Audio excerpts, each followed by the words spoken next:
Hello friends, welcome to my channel. ನಿಮ್ಮೆಲ್ಲರಿಗೂ ಆತ್ಮೀಯ ಸ್ವಾಗತ. ಇವತ್ತು ನಾವು ಪ್ರಪಂಚದಾದ್ಯಂತ ಸಂಚಲನವನ್ನು ಮೂಡಿಸಿದಂತಹ ರಾಂಡಾ ಬರ್ನಾ ಅವರ ಹೆಸರಾಂತ ಪುಸ್ತಕ ದ ಸೀಕ್ರೆಟ್ ಬಗ್ಗೆ ಮಾತಾಡೋಣ.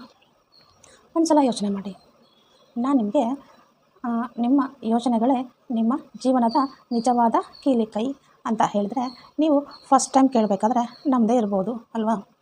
ಆದರೆ ಇದೇ ವಿಷಯವನ್ನು ದ ಸೀಕ್ರೆಟ್ ಅನ್ನೋ ಪುಸ್ತಕ ತುಂಬಾ ಕ್ಲಿಯರಾಗಿ ಮತ್ತು ಸೈಂಟಿಫಿಕ್ ಆಗಿ ನಮಗೆ ಹೇಳುತ್ತೆ. ಈ ಪುಸ್ತಕದ ಮೇನ್ ಕಾನ್ಸೆಪ್ಟ್ ಏನಪ್ಪ ಅಂದರೆ ಅದೇ ಲಾ ಆಫ್ ಅಟ್ರಾಕ್ಷನ್, ಅಂದರೆ ಆಕರ್ಷಣೀಯ ನಿಯಮ. ಸಿಂಪಲ್ಲಾಗಿ ಹೇಳಬೇಕು ಅಂದರೆ ನೀವು ಯಾವ ವಿಷಯದ ಬಗ್ಗೆ ಪದೇ ಪದೇ ಯೋಚನೆ ಮಾಡ್ತೀರೋ, ನಿಮ್ಮ ಗಮನವನ್ನು ಯಾವುದರ ಕಡೆ ಕೊಡ್ತೀರೋ ಅದನ್ನು ನೀವು ನಿಮ್ಮ ಜೀವನದಲ್ಲಿ ಪಡ್ಕೊತೀರಾ. ಕೇಳೋದಕ್ಕೆ ತುಂಬ ಸಿಂಪಲ್ ಅನಿಸುತ್ತೆ, ಆದರೆ ಇದೇ ನಿಜವಾದ ಆಟ. ಪುಸ್ತಕ ಏನು ಹೇಳುತ್ತೆ ಅಂದರೆ ನಮ್ಮ ಯೋಚನೆ, ನಮ್ಮ ನಂಬಿಕೆ ಮತ್ತು ನಮ್ಮ ಭಾವನೆಗಳು ಇವೆಲ್ಲ ಸೇರಿಕೊಂಡೇ ನಮ್ಮ ವಾಸ್ತವ ರಿಯಾಲಿಟಿ ಸೃಷ್ಟಿಯಾಗೋದು. ನೀವು ಪಾಸಿಟಿವ್ ಆಗಿ ಯೋಚನೆ ಮಾಡಿದ್ರೆ, ಖುಷಿಯಾಗಿ ಇದ್ದರೆ, ನನಗೆ ಎಲ್ಲವೂ ಒಳ್ಳೆಯದೇ ಆಗುತ್ತೆ ಅಂತ ನಂಬಿದರೆ ನಿಜವಾಗಿಯೂ ಆ ಒಳ್ಳೆಯ ವಿಷಯಗಳು ನಿಮ್ಮ ಲೈಫಲ್ಲಿ ಬರೋದಕ್ಕೆ ಸ್ಟಾರ್ಟ್ ಆಗುತ್ತೆ. ಅದೇ ರೀತಿ ನೀವು ಯಾವಾಗಲೂ ಟೆನ್ಷನ್ನು, ಪ್ರಾಬ್ಲಮ್ಸು, ನನ್ನ ಹತ್ರ ಅದಿಲ್ಲ ಇದಿಲ್ಲ ಅಂತ ಕೊರಗ್ತಾ ಇದ್ದರೆ ಅದೇ ಪ್ರಾಬ್ಲಮ್ಗಳು ನಿಮ್ಮ ಮುಂದೆ ಬಂದು ನಿಲ್ತವೆ. ಇದನ್ನು ಮ್ಯಾಜಿಕ್ ಥರ ಕಾಣ್ಬೋದು ಫ್ರೆಂಡ್ಸ್, ಆದರೆ ಇದು ನಿಮ್ಮ ಯೋಚನೆಗಳಿಗಿರುವ ಪವರ್. ಒಂದು ಸಣ್ಣ ಉದಾಹರಣೆ ತೊಗೊಳ್ಳೋಣ. ನೀವು ಯಾವಾಗಲಾದರೂ ಅಯ್ಯೋ ನನ್ನ ಹತ್ರ ದುಡ್ಡು ಇಲ್ಲ, ನಾನು ಖುಷಿಯಾಗಿ ಇರೋದಕ್ಕೆ ಚಾನ್ಸೇ ಇಲ್ಲ ಅಂದ್ಕೊಂಡ್ರೆ ನಿಮ್ಮ ಬ್ರೈನ್ ಅದನ್ನು ಇಟ್ಕೊಂಡು ಕುಳಿತುಕೊಳ್ಳುತ್ತೆ. ಆ ಕೊರತೆ ನಿಮ್ಮ ಲೈಫಲ್ಲಿ ಜಾಸ್ತಿ ಆಗ್ತಾ ಹೋಗುತ್ತೆ. ಆದರೆ ನಿಮ್ಮ ಯೋಚನೆಗಳನ್ನು ಸ್ವಲ್ಪ ಬದಲಾಯಿಸಿ ನೋಡಿ. ನನ್ನ ಹತ್ರ ಹಣ ಬರ್ತಾ ಇದೆ, ನನಗೆ ಬೇಕಾದ ಎಲ್ಲನೂ ಸಿಗ್ತಾ ಇದೆ, ಹೀಗೆ ಅಂದ್ಕೊಂಡು ನಂಬೋದಕ್ಕೆ ಶುರು ಮಾಡಿ. ಆಗ ನಿಮ್ಮ ಮೆದುಳು ಆಪರ್ಚುನಿಟಿಗಳನ್ನು ಹುಡುಕೋದಕ್ಕೆ ಸ್ಟಾರ್ಟ್ ಮಾಡುತ್ತೆ. ಅವಕಾಶಗಳನ್ನು ನಿಮ್ಮ ಕಣ್ಣ ಎದುರಿಗೆ ಕಾಣಿಸುತ್ತೆ. ಅಂದರೆ ನೀವು ಏನು ಯೋಚನೆ ಮಾಡ್ತೀರೋ ಅದನ್ನೇ ಅಟ್ರಾಕ್ಟ್ ಮಾಡ್ತೀರಾ. ಈಗ ನಿಮಗೊಂದು ಡೌಟ್ ಬರ್ಬೋದು, ಬರೀ ಯೋಚನೆ ಮಾಡಿದ ತಕ್ಷಣ ಎಲ್ಲ ಆಗ್ಬಿಡುತ್ತಾ, ಎಲ್ಲನೂ ಬದಲಾಗ್ಬಿಡುತ್ತಾ ಅಂತ. ಉತ್ತರ ಏನಪ್ಪ ಅಂದರೆ ಯೋಚನೆ ಅನ್ನೋದು ಮೊದಲನೇ ಹೆಜ್ಜೆ. ಅದರ ಜೊತೆಗೆ ಆಸೆ ಈಗಾಗಲೇ ಈಡೇರಿದೆ ಅಂತ ನಂಬಿಕೆ ಕೂಡ ನಿಮ್ಮಲ್ಲಿ ಇರಬೇಕು. ಉದಾಹರಣೆಗೆ ನಿಮಗೊಂದು ಹೊಸ ಕಾರ್ ಬೇಕು ಅಂತ ಅಂದ್ಕೊಳ್ಳಿ. ಸುಮ್ಮನೆ ಕಾರ್ ಬೇಕು ಅಂದರೆ ಸಾಲಲ್ಲ. ಕಣ್ಣು ಮುಚ್ಚಿ ಊಹೆ ಮಾಡ್ಕೊಳ್ಳಿ, ಆ ಕಾರು ಈಗಾಗಲೇ ನಿಮ್ಮ ಮನೆ ಮುಂದೆ ನಿಂತಿದೆ, ನೀವು ಅದನ್ನು ಡ್ರೈವ್ ಮಾಡ್ತಾಯಿದ್ದೀರಾ. ಆ ಹೊಸ ಕಾರ್ನ ಸ್ಮೆಲ್ಲು, ಸ್ಟೀರಿಂಗ್ ಹಿಡಿದಿರುವ ಅನುಭವ ನಿಮ್ಮ ಮನಸ್ಸಲ್ಲೇ ಫೀಲ್ ಮಾಡ್ಕೊಳ್ಳಿ. ನೀವು ಯಾವಾಗ ಹೀಗೆ ರಿಯಲ್ಲಾಗಿ ಫೀಲ್ ಮಾಡ್ತೀರೋ ಆಗ ನಿಮ್ಮ ಮೆದುಳು ಆ ಕಾರ್ನ ಪಡ್ಕೊಳ್ಳೋದಕ್ಕೆ ದಾರಿಗಳನ್ನು ತೋರಿಸುತ್ತೆ. ಇನ್ನೊಂದು ಇಂಟ್ರೆಸ್ಟಿಂಗ್ ವಿಷಯ ಏನಪ್ಪ ಅಂದರೆ ನಾವು ಒಳ್ಳೆಯ ಮೂಡ್ ಇದ್ದಾಗ ಎಲ್ಲರೂ ನಗ್ತಾ ಮಾತಾಡಿಸ್ತಾರೆ, ಎಲ್ಲ ಕೆಲಸಗಳು ಬಹಳ ಈಸಿಯಾಗಿ ಆಗ್ತವೆ ಅಲ್ವಾ. ಅದೇ ಮೂಡ್ ಕೆಟ್ಟೋಗಿದ್ದಾಗ ಸಣ್ಣ ವಿಷಯಗಳು ಕೂಡ ದೊಡ್ಡ ಪ್ರಾಬ್ಲಮ್ ಆಗಿ ಕಾಣುತ್ತೆ. ಇದೇ ಲಾ ಆಫ್ ಅಟ್ರಾಕ್ಷನ್. ನಿಮ್ಮ ಎನರ್ಜಿ ಅಥವಾ ವೈಬ್ರೇಷನ್ ಹೊರಗಿನ ಪ್ರಪಂಚದ ಜೊತೆ ಮ್ಯಾಚ್ ಆಗುತ್ತೆ. ನೀವು ಪಾಸಿಟಿವ್ ಎನರ್ಜಿ ಕೊಟ್ಟರೆ ಪಾಸಿಟಿವ್ ರಿಸಲ್ಟ್, ನೆಗೆಟಿವ್ ಎನರ್ಜಿ ಕೊಟ್ಟರೆ ನೆಗೆಟಿವ್ ರಿಸಲ್ಟ್. ಸಿಂಪಲ್. ಇದು ಬರೀ ದುಡ್ಡಿಗಲ್ಲ, ಆರೋಗ್ಯಕ್ಕೂ ಕೂಡ ಅನ್ವಯಿಸುತ್ತೆ. ಯಾರಾದರೂ ಸದಾ ಅಯ್ಯೋ ನನಗೆ ಹುಷಾರು ತಪ್ಪುತ್ತೆ, ನನಗೆ ಯಾವಾಗಲೂ ಹುಷಾರಿರಲ್ಲ ಅಂತ ಭಯ ಪಡ್ತಾ ಇದ್ದರೆ ಅದು ನಿಜವಾಗ್ಲೂ ಆಗುತ್ತೆ. ಅದರ ಬದಲಾಗಿ ನಾನು ಸ್ಟ್ರಾಂಗ್ ಆಗಿದ್ದೀನಿ, ನಾನು ಆರೋಗ್ಯವಾಗಿದ್ದೀನಿ ಅಂದ್ಕೊಂಡು ನೋಡಿ, ನಿಮ್ಮ ಶರೀರ ಅದಕ್ಕೆ ರಿಯಾಕ್ಟ್ ಮಾಡೋಕ್ಕೆ ಶುರು ಮಾಡುತ್ತೆ. ಈ ಪುಸ್ತಕ ಹೇಳೋ ಇನ್ನೊಂದು ಮೋಸ್ಟ್ ಇಂಪಾರ್ಟೆಂಟ್ ವಿಷಯ ಏನಪ್ಪ ಅಂದರೆ ಕೃತಜ್ಞತೆ, ಗ್ರ್ಯಾಟಿಟ್ಯೂಡ್. ನಮ್ಮ ಹತ್ರ ಏನು ಇಲ್ವೋ ಅದರ ಬಗ್ಗೆ ಕೊರಗೋದ್ಬಿಟ್ಟು ಸದ್ಯಕ್ಕೆ ಏನಿದೆಯೋ ಅದಕ್ಕೆ ಥ್ಯಾಂಕ್ಸ್ ಹೇಳೋದಕ್ಕೆ ಶುರು ಮಾಡಿ. ಬೆಳಗ್ಗೆ ಎದ್ದ ತಕ್ಷಣ ದೇವರೇ ನನಗೊಂದು ಸುಂದರವಾದ ಮನೆ ಇದೆ, ಫ್ಯಾಮಿಲಿ ಇದೆ, ತಿನ್ನೋದಕ್ಕೆ ಊಟ ಇದೆ, ಒಳ್ಳೆ ಆರೋಗ್ಯ ಇದೆ ಅಂತ ಮನಸಾರ ಥ್ಯಾಂಕ್ಸ್ ಹೇಳಿ. ನಿಮ್ಮ ದಿನವೇ ಬದಲಾಗುತ್ತೆ. ನಿಮ್ಮ ಮೂಡ್ ಚೆನ್ನಾಗಿದ್ದರೆ ಸಾಕು, ಒಳ್ಳೊಳ್ಳೆ ಅವಕಾಶಗಳು ನಿಮ್ಮನ್ನೇ ಹುಡ್ಕೊಂಡು ಬರುತ್ತೆ. ನಿಮ್ಮ ಜೊತೆ ಯಾವತ್ತಾದರೂ ಈ ಥರ ಆಗಿದೆಯಾ? ನೀವು ಏನಾದರೂ ನೆನಪಿಸ್ಕೊಳ್ತಾ ಇದ್ದೀರಾ, ತಕ್ಷಣ ಅವರೇ ಫೋನ್ ಮಾಡ್ತಾರೆ. ಅಥವಾ ಏನಾದರೂ ಆಗ್ಬೋದು ಅಂತ ಅಂದ್ಕೊಂಡಿದ್ದೀರಾ, ಕೆಲವೇ ದಿನಗಳಲ್ಲಿ ಅದು ನಿಜವಾಗ್ಬಿಡುತ್ತಾ? ಇದೇ ಲಾ ಆಫ್ ಅಟ್ರಾಕ್ಷನ್ ಫ್ರೆಂಡ್ಸ್. ಆ ಬ್ರಹ್ಮಾಂಡ ನಿಮ್ಮ ಆಸೆಯನ್ನು ಕೇಳಿಸ್ಕೊಳ್ತಾ ಇರುತ್ತೆ. ಆದರೆ ಒಂದು ಮಾತು, ಈ ಪುಸ್ತಕ ನಿಮಗೆ ಸೋಮಾರಿ ಆಗೋದಕ್ಕೆ ಹೇಳಲ್ಲ.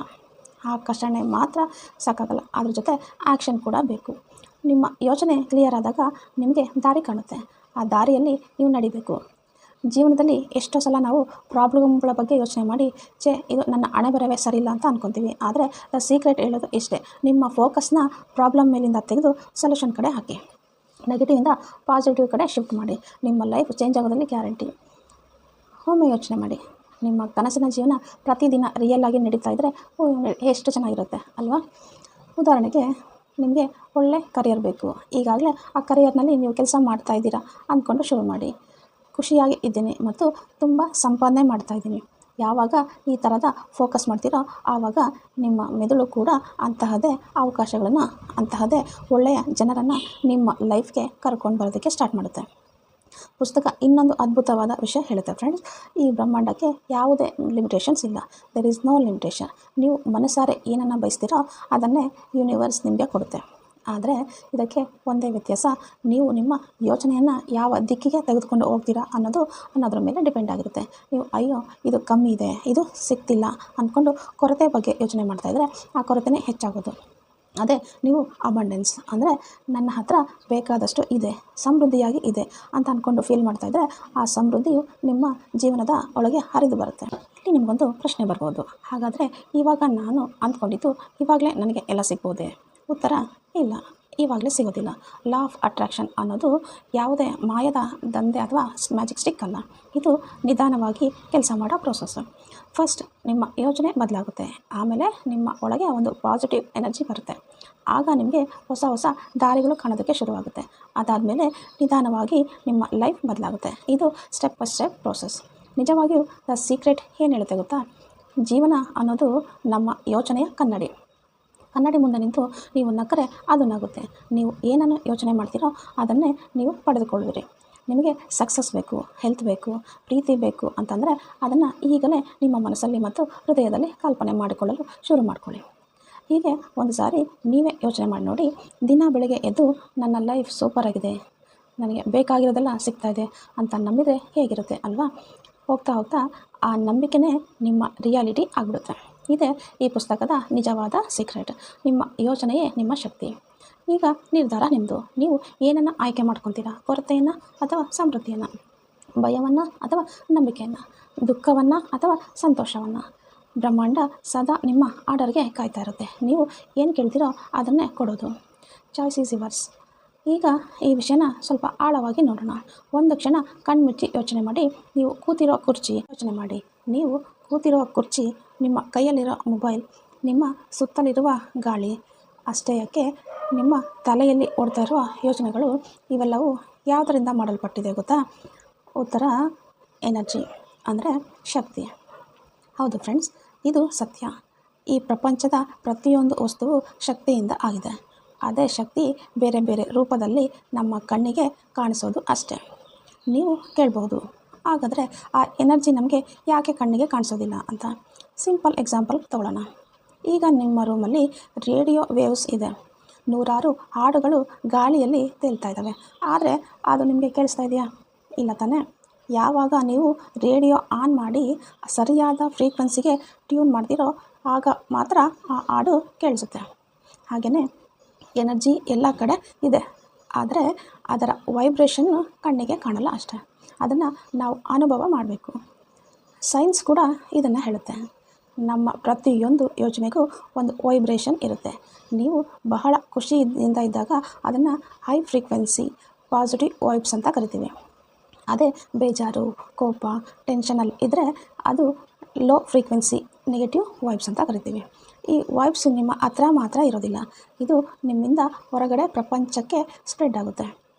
ಇದನ್ನು ನೀವು ಗಮನಿಸಿರ್ತೀರ. ನಿಮ್ಮ ಮೂಡ್ ಚೆನ್ನಾಗಿದ್ದರೆ ಆವತ್ತು ರೋಡಲ್ಲಿ ಟ್ರಾಫಿಕ್ ಇದ್ದರೂ ಸಿಟ್ಟು ಬರಲ್ಲ. ಸಿಗೋ ಜನರೆಲ್ಲ ಒಳ್ಳೆಯವರೇ ಆಗಿರ್ತಾರೆ. ಕೆಲಸ ಬೇಗ ಬೇಗ ಆಗುತ್ತೆ. ಅದೇ ಮೂಡ್ ಆಫ್ ಆಗಿದ್ದರೆ ಸಣ್ಣ ವಿಷಯಕ್ಕೂ ಸಿಟ್ಟು ಬರುತ್ತೆ. ಎಲ್ಲರೂ ಕಿರಿಕ್ ಮಾಡೋ ಥರನೇ ಕಾಣಿಸ್ತಾರೆ. ಇದೆಲ್ಲ ಬೇರೆ ಏನೂ ಅಲ್ಲ, ವೈಬ್ರೇಷನ್ನ ಆಟ. ಬ್ರಹ್ಮಾಂಡ ಒಂದು ದೊಡ್ಡ ಮ್ಯಾಗ್ನೆಟ್ ಇದ್ದಾಗೆ. ನೀವು ಯಾವ ವೈಬ್ಸ್ ಕಳಿಸ್ತೀರೋ ಅದೇ ವಾಪಸ್ ಬರುತ್ತೆ. ನೀವು ನನ್ನ ಹತ್ರ ದುಡ್ಡಿಲ್ಲ, ಲೈಫ್ ಬೋರ್ ಆಗಿದೆ ಅಂತ ಕೊರಗ್ತಾ ಇದ್ದರೆ ನೀವು ನೆಗೆಟಿವ್ ವೈಬ್ಸ್ನ ಕಳಿಸ್ತಾ ಇದ್ದೀರಾ. ಆಗ ಯೂನಿವರ್ಸ್ ಏನು ಹೇಳುತ್ತೆ? ಸರಿ ಕಂದ, ಹಾಗೆ ಆಗಲಿ, ತಥಾಸ್ತು ಅನ್ನುತ್ತೆ. ಅದೇ ರೀತಿ ನೀವು ನನ್ನ ಜೀವನ ಬದಲಾಗ್ತಾ ಇದೆ, ನನ್ನ ಹತ್ರ ಬೇಜಾರು ದುಡ್ಡು ಬರ್ತಾಯಿದೆ, ನಾನು ಖುಷಿಯಾಗಿದ್ದೀನಿ ಅಂತ ಅಂದ್ಕೊಂಡ್ರೆ ನಿಮ್ಮ ವೈಬ್ರೇಷನ್ನು ಚೇಂಜ್ ಆಗುತ್ತೆ. ಪರಿಸ್ಥಿತಿ, ನಿಮ್ಮ ವೈಬ್ರೇಷನ್ ಚೇಂಜ್ ಆಗುತ್ತೆ, ಪರಿಸ್ಥಿತಿ ಕೂಡ ಬದಲಾಗುತ್ತೆ. ಇದೊಂಥರ ಟಿ ವಿ ಚಾನಲ್ ಚೇಂಜ್ ಮಾಡೋ ಥರ. ನೀವು ನ್ಯೂಸ್ ಚಾನಲ್ ಹಾಕಿದರೆ ನ್ಯೂಸ್ ಬರುತ್ತೆ, ಮ್ಯೂಸಿಕ್ ಚಾನಲ್ ಹಾಕಿದರೆ ಸಾಂಗ್ಸ್ ಬರುತ್ತೆ. ನೀವು ಯಾವ ಫ್ರೀಕ್ವೆನ್ಸಿಗೆ ಟ್ಯೂನ್ ಆಗ್ತೀರೋ ಅದೇ ಪಿಕ್ಚರ್ ನಿಮ್ಮ ಲೈಫಲ್ಲಿ ಕಾಣುತ್ತೆ. ಒಬ್ಬ ವ್ಯಕ್ತಿ ಯಾವಾಗಲೂ ನನ್ನ ಲೈಫ್ ಸರಿ ಇಲ್ಲ, ಜನ ಸರಿ ಇಲ್ಲ ಅಂತ ದೂರ ಹೇಳ್ತಾ ಇದ್ದರೆ ಅವನು ನೆಗೆಟಿವ್ ಚಾನಲ್ನ ನೋಡ್ತಾ ಇದ್ದಾನೆ ಅಂತ ಅರ್ಥ. ಅವನು ಅದೇ ತರಹದ ಸಮಸ್ಯೆಗಳನ್ನು ಆಕರ್ಷಿಸ್ತಾ ಇರ್ತಾನೆ. ಇನ್ನೊಬ್ಬ ವ್ಯಕ್ತಿ ಎಷ್ಟೇ ಕಷ್ಟ ಇದ್ರೂ ಪರವಾಗಿಲ್ಲ, ನಾನು ಇದನ್ನು ಫೇಸ್ ಮಾಡ್ತೀನಿ, ಎಲ್ಲನೂ ಸರಿ ಹೋಗುತ್ತೆ ಅಂತ ಕಾನ್ಫಿಡೆಂಟ್ ಆಗಿದ್ದರೆ ಅವನು ಪಾಸಿಟಿವ್ ಚಾನಲ್ನಲ್ಲಿ ಇದ್ದಾನೆ ಅಂತ ಅರ್ಥ. ಅವನಿಗೆ ಅವಕಾಶಗಳು ಹುಡ್ಕೊಂಡು ಬರುತ್ತೆ. ಸೊ ರಿಮೋಟ್ ಕಂಟ್ರೋಲ್ ನಿಮ್ಮ ಕೈಯಲ್ಲೇ ಇದೆ. ಈ ವೈಬ್ರೇಷನಲ್ಲಿ ಹೇಗೆ ಕಂಟ್ರೋಲ್ ಮಾಡೋದು? ಇದಕ್ಕೆ ಉತ್ತರ ನಿಮ್ಮ ಯೋಚನೆಗಳು ಮತ್ತು ನಿಮ್ಮ ಭಾವನೆಗಳು. ನೀವು ಎಷ್ಟು ಕೃತಜ್ಞರಾಗಿ ಇರ್ತೀರೋ ಅಷ್ಟು ನಿಮ್ಮ ವೈಬ್ರೇಷನ್ನು ಜಾಸ್ತಿ ಆಗುತ್ತೆ.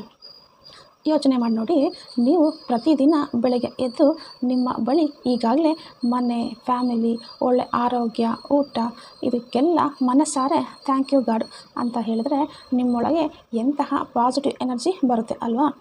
ಆ ಪಾಸಿಟಿವ್ ವೈಬ್ರೇಷನ್ನು ನಿಮ್ಮ ಲೈಫ್ಗೆ ಇನ್ನಷ್ಟು ಉತ್ತಮವಾದ ವಿಷಯಗಳನ್ನು ಮ್ಯಾಗ್ನೆಟ್ ಥರ ಅಟ್ರ್ಯಾಕ್ಟ್ ಮಾಡುತ್ತೆ. ನೀವು ಇದನ್ನು ಯಾವತ್ತಾದರೂ ಗಮನಿಸಿದ್ದೀರಾ? ಕೆಲವರು ನೋಡೋದಕ್ಕೆ ಸಿಂಪಲ್ ಆಗಿರ್ತಾರೆ, ಅತಿ ಸುಂದರವಾಗಿ ಅಥವಾ ಶ್ರೀಮಂತರಾಗಿ ಇರಲ್ಲ. ಆದರೂ ಜನ ಸಂದಣಿಯಲ್ಲಿ ಅವರೇ ಸ್ಪೆಷಲ್ಲಾಗಿ ಕಾಣ್ತಾರೆ. ಜನ ಅವರ ಕಡೆ ಅಟ್ರ್ಯಾಕ್ಟ್ ಆಗ್ತಾರೆ. ಯಾಕೆ ಗೊತ್ತಾ? ಅವರ ಎನರ್ಜಿ ಅಷ್ಟು ಪಾಸಿಟಿವ್ ಆಗಿ ಇರುತ್ತೆ. ಅವರ ವೈಬ್ರೇಷನ್ ಎಷ್ಟು ಚೆನ್ನಾಗಿ ಇರುತ್ತೆ ಅಂದರೆ ಅವರ ಪಕ್ಕ ಇದ್ದರೆ ನಮಗೂ ಖುಷಿಯಾಗುತ್ತೆ. ಅದೇ ಇನ್ನೂ ಕೆಲವರು ಇರ್ತಾರೆ, ಅವರು ಯಾವಾಗಲೂ ದೂರ ಹೇಳ್ತಾ ಗೊಣಗ್ತಾ ಇರ್ತಾರೆ. ಅವ್ರ ಹತ್ರ ಹೋದರೆ ನಮ್ಮ ಮೂಡು ಕೂಡ ಹಾಳಾಗ್ಬಿಡುತ್ತೆ. ಇದೇ ವೈಬ್ರೇಷನ್ ಅಥವಾ ಎನರ್ಜಿಯ ಪವರ್. ಸೊ ದ ಸೀಕ್ರೆಟ್ ಪುಸ್ತಕ ನಮಗೆ ಏನು ಹೇಳುತ್ತೆ ಅಂದರೆ, ನಮಗೆ ಇಡೀ ಜೀವನದ ಆಟ ನಡೀತಾ ಇರೋದೇ ಈ ವೈಬ್ರೇಷನ್ ಮೇಲೆ. ನಾವು ಯಾವಾಗಲೂ ಹೈ ಫ್ರೀಕ್ವೆನ್ಸಿಯಲ್ಲಿ ವೈಬ್ರೇಟ್ ಅಂದರೆ ಪಾಸಿಟಿವ್ ಆಗಿದ್ದರೆ ಬ್ರಹ್ಮಾಂಡ ನಮಗೆ ಬೇಕಾದನ್ನೇ ಕೊಡುತ್ತೆ. ನಾನು ಹೆಲ್ದಿ ಆಗಿದ್ದೀನಿ, ನಾನು ಸ್ಟ್ರಾಂಗ್ ಆಗಿದ್ದೀನಿ ಅಂತ ಪದೇ ಪದೇ ಅಂದ್ಕೊಂಡ್ರೆ ನಿಮ್ಮ ಶರೀರ ಕೂಡ ಅದಕ್ಕೆ ತಕ್ಕ ಹಾಗೆ ಕೆಲಸ ಮಾಡೋದಕ್ಕೆ ಶುರು ಮಾಡುತ್ತೆ. ನನ್ನ ಕರಿಯರ್ ಸೂಪರ್ ಆಗಿದೆ ಅಂತ ನಂಬಿದರೆ ನಿಮಗೆ ಅದೇ ಥರದ ಕೆಲಸಗಳು ಸಿಗ್ತಾ ಇರುತ್ತೆ.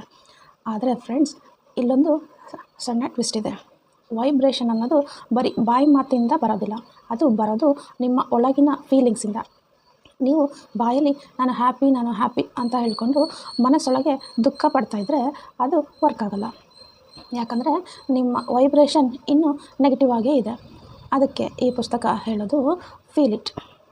ನಿಜವಾಗ್ಲೂ ಆ ಖುಷಿಯನ್ನು, ಆ ನಂಬಿಕೆಯನ್ನು ನಿಮ್ಮ ಎದೆಯಾಳದಲ್ಲಿ ಅನುಭವಿಸ್ಬೇಕು. ಒಂದು ಸಲ ನೆನಪು ಮಾಡ್ಕೊಳ್ಳಿ, ನೀವು ಯಾವುದಾದ್ರೂ ಒಂದು ವಿಷಯನ ತುಂಬಾ ಇಷ್ಟಪಟ್ಟು ಮನಸಾರ ಬಯಸಿದಾಗ ಅದು ಟಕ್ಕಂತ ನಿಮ್ಮ ಕೈ ಸೇರಿದೆ ಅಲ್ವಾ? ಪರೀಕ್ಷೆಯಲ್ಲಿ ಒಳ್ಳೆ ಮಾರ್ಕ್ಸ್ ಇರ್ಬೋದು, ಅಥವಾ ತುಂಬ ದಿನದಿಂದ ನೆನಪಿಸಿಕೊಳ್ತಾ ಇದ್ದ ಹಳೆಯ ಫ್ರೆಂಡ್ ಸಡನ್ನಾಗಿ ಸಿಕ್ಕಿರ್ಬೋದು. ಇದೆಲ್ಲ ಕೋಇನ್ಸಿಡೆಂಟ್ ಅಲ್ಲ, ಇದೆಲ್ಲನೂ ಸ್ಟ್ರಾಂಗ್ ವೈಬ್ರೇಷನ್ನ ರಿಸಲ್ಟು.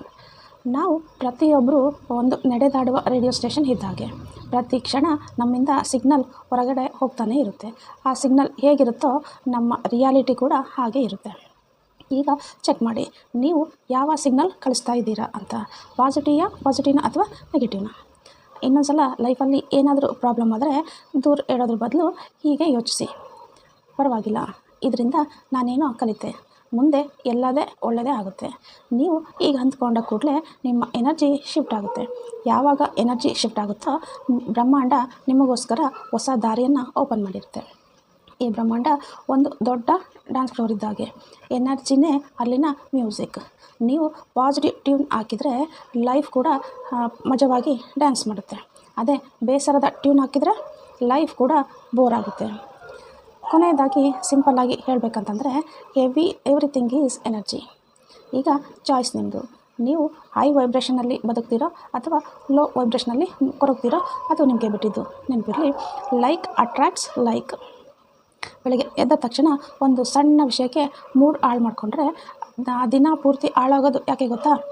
ಮತ್ತು ದಿನಪೂರ್ತಿ ಕೆಟ್ಟ ಘಟನೆಗಳೇ ಆಗುತ್ತೆ ಅನ್ನೋ ಅನುಭವ ಇರೋದೇ ಕೆಲಸದಲ್ಲಿ ತೊಂದರೆ, ಜನರ ವ್ಯವಹಾರದಲ್ಲಿ ಏರುಪೇರು, ಸಣ್ಣ ತೊಂದರೆ, ತಾಪತ್ರೆ. ಕೆಲವೊಮ್ಮೆ ಬೆಳಗ್ಗೆ ಎದ್ದ ತಕ್ಷಣ ಮೂಡ್ ಚೆನ್ನಾಗಿದ್ದರೆ ಆ ದಿನ ಪೂರ್ತಿ ಸ್ಮೂತ್ ಆಗಿ ಸಾಗುತ್ತೆ, ಒಳ್ಳೊಳ್ಳೆ ವಿಷಯಗಳೇ ನಡೆಯುತ್ತೆ. ಇದೇ ಲಾ ಆಫ್ ಅಟ್ರಾಕ್ಷನ್ನ ಮ್ಯಾಜಿಕ್.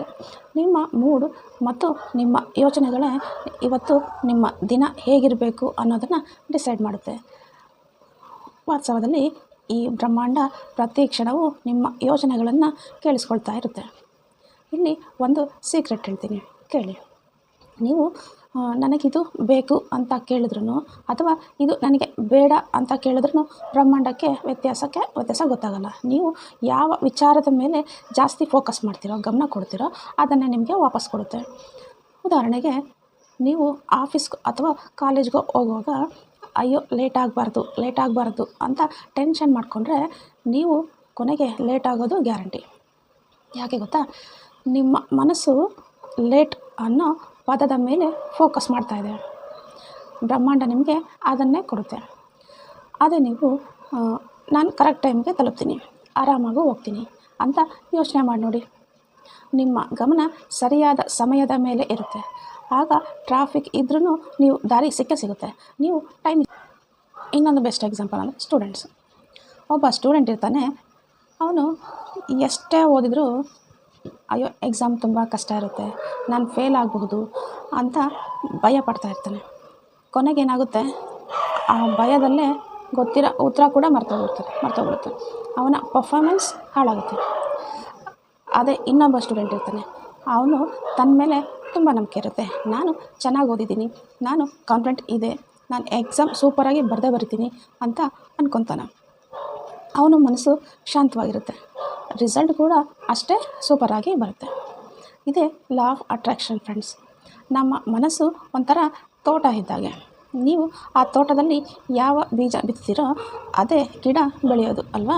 ನೀವು ಪಾಸಿಟಿವ್ ಯೋಚನೆ ಅಂದರೆ ನಂಬಿಕೆ ಅನ್ನೋ ಬೀಜ ಬಿತ್ತಿದರೆ ಅಲ್ಲಿ ಸಂತೋಷ, ಯಶಸ್ಸು ಅನ್ನೋ ಸುಂದರವಾದ ಹೂಗಳು ಹರಳುತ್ತೆ. ಅದೇ ನೀವು ಭಯ, ದೂರು, ಟೆನ್ಷನ್ನು ಅನ್ನೋ ಬೀಜ ಬಿತ್ತಿದರೆ ಬರೀ ಮುಳ್ಳಿನ ಗಿಡಗಳೇ ಬೆಳೆಯುತ್ತೆ. ಯಶಸ್ವಿ ಜನರನ್ನು ಕಲಿಯೋದು ಬಹಳ ಇದೆ. ಅವರು ಯಾವಾಗಲೂ ಪಾಸಿಟಿವ್ ಮಾತುಗಳನ್ನೇ ಆಡ್ತಾ ಇರ್ತಾರೆ. ಎಲ್ಲವೂ ಚೆನ್ನಾಗಿಯೇ ಆಗುತ್ತೆ, ಈ ಅವಕಾಶ ಸೂಪರಾಗಿದೆ, ನಾನು ಇದನ್ನು ಮಾಡಬಲ್ಲೆ ಅಂತ ಅಂತಾರೆ. ಅದಕ್ಕೆ ಅವರು ಯಾವಾಗಲೂ ಗೆಲ್ತಾರೆ. ಆದರೆ ಸೋಲರು ಯಾವಾಗಲೂ ನನ್ನ ಹಣಬರನೇ ಇಷ್ಟು, ನನ್ನಿಂದ ಆಗಲ್ಲ ಅಂತಾರೆ. ಅವರು ಜೀವನ ಹಾಗೆ ಉಳಿಯುತ್ತೆ. ಹಾಗಾದರೆ ಈ ಲಾ ಆಫ್ ಅಟ್ರಾಕ್ಷನ್ನ ನಮ್ಮ ಲೈಫಲ್ಲಿ ಪ್ರಾಕ್ಟಿಕಲಾಗಿ ಯೂಸ್ ಮಾಡೋದು ಹೇಗೆ? ಅದಕ್ಕಿಲ್ಲಿ simple steps. First one, control your thoughts. ಅಂದರೆ ನಿಮ್ಮ ಯೋಚನೆಗಳನ್ನು, ನೆಗೆಟಿವ್ ಆಲೋಚನೆಗಳು ಹಾಕೋದಲ್ಲ. ಆದರೆ ಯಾವಾಗ ನಿಮ್ಮ ಮನಸ್ಸು ಭಯ ಅಥವಾ ಟೆನ್ಷನ್ ಕಡೆ ಹೋಗುತ್ತೋ ತಕ್ಷಣ ಗೇರ್ ಚೇಂಜ್ ಮಾಡಿ, ಅದನ್ನು ಪಾಸಿಟಿವ್ ಕಡೆಗೆ ತಿರುಗಿಸ್ಬಿಡಿ. ಎರಡನೇದು ವಿಜುವಲೈಸೇಷನ್. ಅಂದರೆ ನಿಮಗೆ ಏನು ಬೇಕು, ಅದು ಸಿಕ್ಕರೆ ಹೇಗಿರುತ್ತೆ ಅಂತ ಕಣ್ಮುಚ್ಚಿ ಮನಸ್ಸಲ್ಲೇ ಕಲ್ಪಿಸುತ್ತಾ ನೋಡಿ. ಅದು ಈಗಾಗಲೇ ನಿಮ್ಮ ಹತ್ರ ಇದೆ ಅಂತ ಫೀಲ್ ಮಾಡಿ. ಮೂರನೇದು ಗ್ರ್ಯಾಟಿಟ್ಯೂಡ್. ಅಂದರೆ ಕೃತಜ್ಞತಾ ಭಾವ. ನಾನು ಆಗಲೇ ಹೇಳಿದಾಗೆ ನಿಮ್ಮ ಹತ್ರ ಈಗ ಏನಿದೆಯೋ ಅದಕ್ಕೆ ಥ್ಯಾಂಕ್ಸ್ ಹೇಳಿ. ಬ್ರಹ್ಮಾಂಡವು ನಿಮಗೆ ಇನ್ನೂ ಜಾಸ್ತಿ ಕೊಡುತ್ತೆ. ಈಗ ನಿಮಗೆ ಒಂದು ಕೆಲಸ ಬೇಕು ಅಂತ ಅಂದ್ಕೊಳ್ಳಿ. ನನಗೆ ಕೆಲಸ ಬೇಕು ಅಂತ ಕೊರಗಬೇಡಿ. ಬದಲಾಗಿ ನನ್ನ ಹತ್ರ ಒಂದು ಅದ್ಭುತವಾದ ಒಳ್ಳೆ ಕೆಲಸ ಇದೆ, ನಾನಲ್ಲಿ ತುಂಬ ಖುಷಿಯಾಗಿ ಇದ್ದೇನೆ ಅಂತ ನಂಬಿ. ಇದು ನಿಮ್ಮ ವೈಬ್ರೇಷನ್ ಚೇಂಜ್ ಮಾಡುತ್ತೆ. ಕೆಲಸ ನಿಮ್ಮನ್ನು ಹುಡುಕೊಂಡು ಬರುತ್ತೆ. ಕೆಲವರನ್ನು ನೋಡಿ ನಾವು ಅವನು ತುಂಬ ಲಕ್ಕಿ ಕಣಪ್ಪ ಅಂತ ಅಂತೀವಿ. ಆದರೆ ಅದು ಲಕ್ಕಲ್ಲ ಫ್ರೆಂಡ್ಸ್, ಅದು ಅವರ ಪಾಸಿಟಿವ್ ಥಿಂಕಿಂಗ್ನ ಪವರ್. ಅವರು ವೈಬ್ಸು ಬ್ರಹ್ಮಾಂಡಕ್ಕೆ ಮ್ಯಾಚ್ ಆಗುತ್ತೆ, ಅದಕ್ಕೆ ಅಂದ್ಕೊಂಡಿದ್ದೆಲ್ಲ ನಡೆಯುತ್ತೆ. ಆದರೆ ನೆನ್ಪಿಡಿ, ಇದೆಲ್ಲ ಒಂದೇ ದಿನದಲ್ಲಿ ಆಗೋದಲ್ಲ. ಇದು ಮ್ಯಾಗಿ ನ್ಯೂಡಲ್ಸ್ ಮಾಡೋದಷ್ಟು ಸುಲಭ ಅಲ್ಲ ತಕ್ಷಣ ರೆಡಿ ಆಗೋದಕ್ಕೆ. ಇದು ನಿಧಾನವಾಗಿ ಕೆಲಸ ಮಾಡುತ್ತೆ. ಫಸ್ಟು ನಿಮ್ಮ ಯೋಚನೆ ಬದಲಾಗುತ್ತೆ, ಆಮೇಲೆ ನಿಮ್ಮ ಆ್ಯಕ್ಷನ್ ಬದಲಾಗುತ್ತೆ, ಕೊನೆಗೆ ನಿಮ್ಮ ಜೀವನನೇ ಬದಲಾಗುತ್ತೆ. ಒಮ್ಮೆ ಯೋಚನೆ ಮಾಡಿ, ಲೈಫಲ್ಲಿ ದುಡ್ಡು, ಪ್ರೀತಿ, ಆರೋಗ್ಯ, ನೆಮ್ಮದಿ ಪಡೆಯೋದಕ್ಕೆ ಯಾವುದಾದ್ರೂ ಸಿಂಪಲ್ ಫಾರ್ಮುಲಾ ಇದೆಯಾ? ದ ಸೀಕ್ರೆಟ್ ಪುಸ್ತಕದ ಲೇಖಕಿ ರಾನಾ ಬರ್ನರ್ ಹೇಳ್ತಾರೆ, ಹೌದು ಇದೆ. ಮತ್ತು ಆ ಫಾರ್ಮುಲಾದ 3 ಗೋಲ್ಡನ್ ಸ್ಟೆಪ್ಗಳು ಇವೆ. ಅವುಗಳು ಆಸ್ಕ್, ಬಿಲೀವ್ ಆ್ಯಂಡ್ ರಿಸೀವ್. ಈ 3 ಪದಗಳನ್ನು ಕೇಳೋದಕ್ಕೆ ತುಂಬ ಸಿಂಪಲ್ ಅನಿಸುತ್ತೆ. ಆದರೆ ಇದನ್ನು ಸರಿಯಾಗಿ ಅರ್ಥ ಮಾಡಿಕೊಂಡ್ರು, ಲೈಫ್ಗೆ ಅಪ್ಲೈ ಮಾಡಿದ್ರೆ ನಿಮ್ಮ ಸಂಪೂರ್ಣ ಹಣೆಬರಹನೇ ಬದಲಾಗಬಹುದು. ಬನ್ನಿ ಇದನ್ನು ಒಂದೊಂದಾಗಿ ನೋಡೋಣ. ಆಸ್ಕ್ ಅಂದರೆ ಕೇಳುವುದು. ಇಲ್ಲಿ ಕೇಳೋದು ಅಂದರೆ ಯಾರ ಮುಂದೆನೂ ಹೋಗಿ ಕೈ ಚಾಚೋದು ಅಲ್ಲ.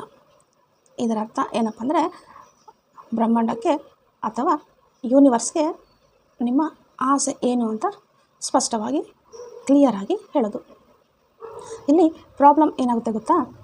ತುಂಬ ಜನರಿಗೆ ತಮಗೆ ಏನು ಬೇಕು ಅನ್ನೋದೇ ಕ್ಲಿಯರಾಗಿ ಗೊತ್ತಿರೋದಿಲ್ಲ. ಒಂದು ಸಲ ದುಡ್ಡು ಬೇಕು ಅಂತಾರೆ, ಇನ್ನೊಂದು ಸಲ ನೆಮ್ಮದಿ ಬೇಕು ಅಂತಾರೆ, ಮತ್ತೊಮ್ಮೆ ಸಂಬಂಧ ಸರಿ ಇಲ್ಲ ಅಂತ ದೂರ ಹೇಳ್ತಾರೆ. ಹೀಗೆ ಕನ್ಫ್ಯೂಸ್ ಆದರೆ ಬ್ರಹ್ಮಾಂಡ ನಿಮಗೆ ಏನಂತ ಕೊಡೋದು? ಸಿಂಪಲ್ ಎಕ್ಸಾಂಪಲ್ ತೊಗೊಳ್ಳೋಣ. ನೀವು ಹೋಟೆಲ್ಗೆ ಹೋಗಿ ವೇಟರ್ಗೆ ಏನಾದರೂ ಒಳ್ಳೆ ತೊಗೊಂಬರಪ್ಪ ಅಂತ ಆರ್ಡ್ರ್ ಮಾಡ್ತೀರಾ. ಆ ವೇಟರ್ಗೆ ಕನ್ಫ್ಯೂಸ್ ಆಗುತ್ತೆ, ಏನು ತರಬೇಕು. ಅದೇ ನೀವೊಂದು ಸ್ಟ್ರಾಂಗ್ ಕಾಫಿ ಬೇಕು, ಸಕ್ಕರೆ ಕಡಿಮೆ ಇರಲಿ ಅಂತ ಆರ್ಡ್ರ್ ಮಾಡಿದ್ರೆ ತಕ್ಷಣ ಅವರು ಕಾಫಿ ತಂದುಕೊಡ್ತಾರೆ. ನಮ್ಮ ಯೂನಿವರ್ಸ್ ಕೂಡ ಸೇಮ್ ಆ ಹೋಟೆಲ್ನ ವೇಟರ್ ಇದ್ದಾಗೆ. ಅದಕ್ಕೆ ಕನ್ಫ್ಯೂಷನ್ ಬೇಡ, ಕ್ಲಿಯರ್ ಆರ್ಡರ್ ಕೊಡಿ. ನೀವು ಇದನ್ನು ಗಮನಿಸಿರ್ಬೋದು, ನಾವು ಸಣ್ಣ ಸಣ್ಣ ವಿಷಯಗಳನ್ನು ಕ್ಲಿಯರಾಗಿ ಅಂದ್ಕೊಂಡಿರುವಾಗ ಅದು ನಡೆದುಬಿಡುತ್ತೆ. ಉದಾಹರಣೆಗೆ ಇವತ್ತು ಮಳೆ ಬಂದರೆ ಚೆನ್ನಾಗಿರುತ್ತೆ ಅಂದ್ಕೊತೀರಾ, ನೋಡಿದ್ರೆ ಸಂಜೆ ಮಳೆ ಬಂದುಬಿಡುತ್ತೆ. ಅಥವಾ ಇವತ್ತು ಟ್ರಾಫಿಕ್ ಇಲ್ಲದೇ ಇರಲಿ ಅಂತ ಮನಸಾರೆ ಅಂದ್ಕೊತೀರಾ, ಅವತ್ತು ರೋಡ್ ಫುಲ್ ಕ್ಲಿಯರ್ ಆಗಿರುತ್ತೆ. ಇದು ಕೋಇನ್ಸಿಡೆನ್ಸ್ ಅಲ್ಲ ಫ್ರೆಂಡ್ಸ್, ಇದು ನಿಮ್ಮ ಕ್ಲಿಯರ್ ಆಸ್ಕಿಂಗ್ ಪವರ್. ನೀವು ಏನು ಬೇಕು ಅಂತ ಎಕ್ಸಾಕ್ಟಾಗಿ ಕೇಳ್ತಿರೋ ಯೂನಿವರ್ಸ್ ಆ ಫ್ರೀಕ್ವೆನ್ಸಿಗೆ ಟ್ಯೂನ್ ಆಗುತ್ತೆ. ಎರಡನೇ ಸ್ಟೆಪ್ ಬಿಲೀವ್, ಅಂದರೆ ನಂಬಿಕೆ ಇಡೋದು. ಇದು ತುಂಬಾ ಮುಖ್ಯ ಮತ್ತು ಸ್ವಲ್ಪ ಕಷ್ಟ ಕೂಡ. ಕೇವಲ ಕೇಳೋದು ಸುಲಭ, ಆದರೆ ಅದು ಸಿಕ್ಕೇ ಸಿಗುತ್ತೆ ಅಂತ ನಂಬೋದು ಕಷ್ಟ.